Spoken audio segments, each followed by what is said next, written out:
guess the first thing that comes into mind is just why. It's senseless. It happens, but every time it happens, even though it happens sometimes boom, boom, occasionally, but it's senseless. And why people have to do this, I don't understand it. But it does occur, and we need to investigate and try to figure out what's going on.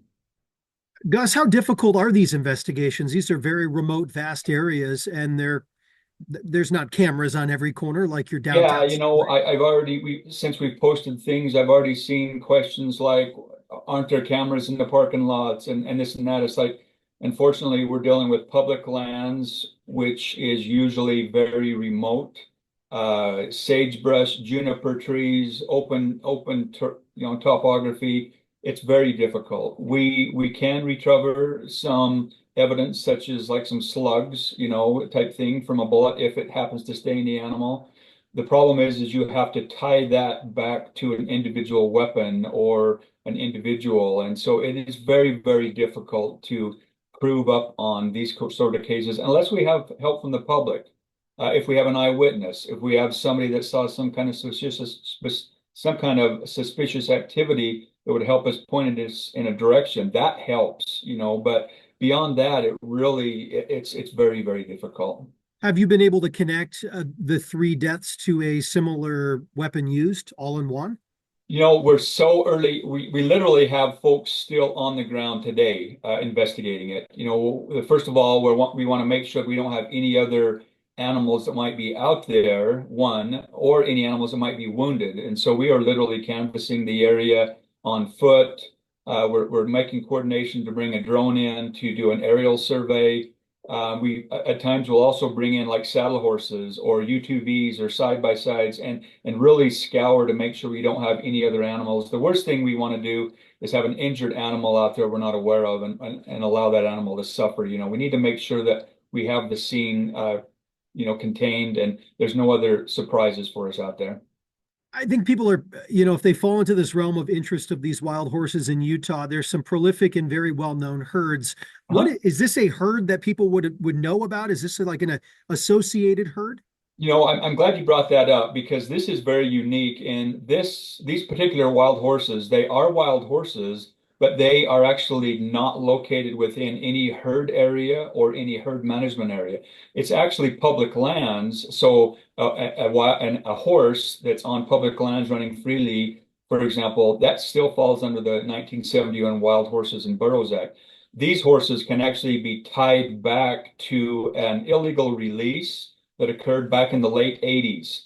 There was actually some horses that were being held in the Beaver County Fairgrounds in like 1988, 1889, and somebody went in there, vandalized the corrals, let horses out from a BLM contractor that was holding them there. So that's where the horses originated from. And we're only talking about a handful. At that time, there was about 60 animals that got away. They retrieved half of them. BLMs went in, tried to remove the animals since then on multiple times. It's just such rough topography. We just haven't been able to gather them. Right now, we only anticipate there's about 20 to 25 animals out there, and that's where these three animals fall into. But it's not a recognized herd. Very few people even know they're there, but they're still, it doesn't make them open season. It doesn't make them eligible to go out and somebody to test out a new gun they got for Christmas. It's just frustrating that people would do this. How are you so quickly able to offer a reward of $5,000 for something like this? You know what? Because of some of the recent activities, BLM's trying to get very proactive and say, hey, anybody that has information, anybody that has possibly photographs or anything that can help us. I was able to reach out to our state director, Matt Preston, right now. He was able to immediately make a phone call with our law enforcement branch. They were able to get a memorandum signed within hours saying, yes, we can offer up. And unfortunately, as a federal agency, I don't know what the loopholes are. We can only go up to $5,000. But that was literally approved immediately after we found out about this to try to get some kind of incentive out to the public to help us in this case. So, you What are bet. some other things you'd like the public to know about this situation and how it impacts you, how it impacts so many people that love to go out and just from a safe distance take photos and view this as part of a family tradition or a weekend trip, that sort of thing?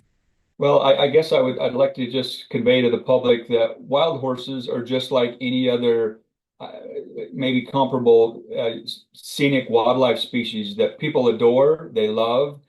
Even though these horses maybe are not where they're supposed to be, that still does not give anybody the right to go out and feel free that they can take the life of another animal just for their own enjoyment, if that's what it happened to be.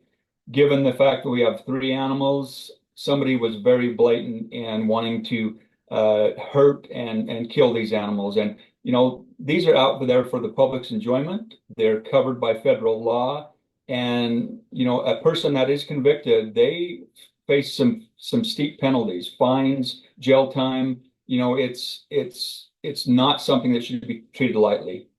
Gus, when you heard this was three, not just one, Mhm. what did you think about? I shook my head. I'm like, serious? When I was a field specialist in southern Utah in the 90s, this occurred occasionally, but to have three animals, it's like, okay, I have to think of what was going on with that individual. Were they under some sort of influence? Was there some kind of drugs or alcohol or something that caused their impairment to make them do this? Because I don't think the public in their right mind would really just go out and do this blatantly. There had to be some other influence, but we don't know, and we don't want for sure no other horses to get hurt, but definitely we don't want to see any public that's out on public lands recreating by chance. Right near Minersville Reservoir, people are fishing, they're recreating, they're camping. We don't want anybody to get hurt in no senseless situation like this. How seriously do you take this?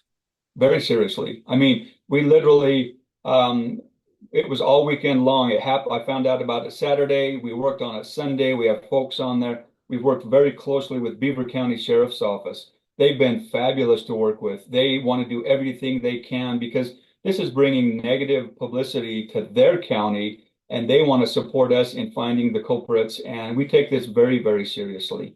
If you were around Minersville Reservoir over the past week and happened to see anything, remember a color of a vehicle, remember hearing gunshots, anything, please reach out to our law enforcement. We have a tip line, an 800-722-3998 tip line on our news release. We would love to get any kind of, and if people want to be anonymous, we have an email on our website. They can do an email anonymously and just say, hey, this is going on. I know who did it.